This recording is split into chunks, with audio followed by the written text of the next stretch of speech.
Hello, this is Dr. JoAnn Manson, professor of medicine at Harvard Medical School and Brigham and Women's Hospital. I'd like to talk with you about a recent study that was presented at the American Heart Association CVD epidemiology meetings in New Orleans earlier this month. It addressed whether supplementation with a daily multivitamin in a randomized clinical trial setting could slow biological aging as measured by DNA methylation in epigenetic clocks.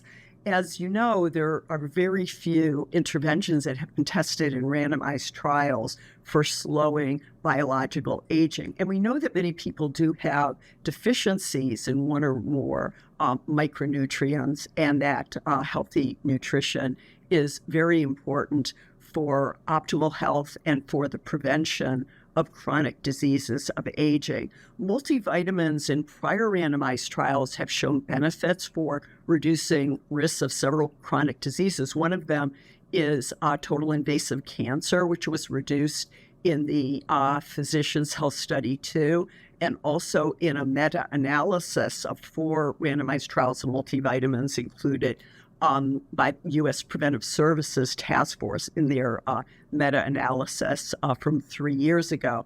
Also, cataracts were reduced in the Physicians' Health Study 2. And in the Cosmos trial of multivitamins, there was a significant benefit in slowing age-related memory loss and cognitive decline in 3 separate placebo-controlled sub-studies.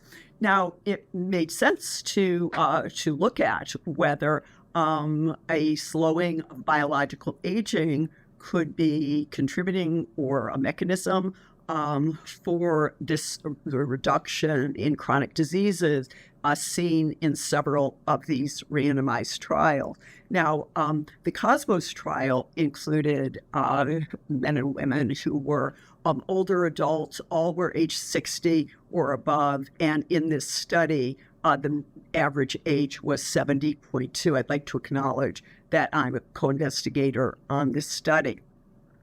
And among about 950 participants randomly selected who had bloods at baseline 1 year and 2 years, the biological aging was assessed using 5 different epigenetic clocks, 2 first generation, 2 clocks were second generation, and 1 was tuned in pace, which is trained on the pace of aging.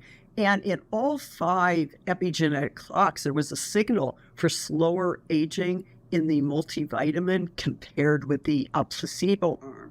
And for the 2 second generation clocks, which were Grimm age and pheno age, there was significant slowing of biological aging in the multivitamin arm compared to the placebo arm, which averaged about a 10 to 20% slowing of aging. And over the 2 years of the intervention, this was about 4 months of aging that seemed to be averted or prevented. And among those who had higher rates of aging at baseline, accelerated aging at baseline, the benefits seemed to be even greater. Now, we clearly need replication of these findings, and multivitamins and other dietary supplements will never be substitute for healthy diet, healthy lifestyle.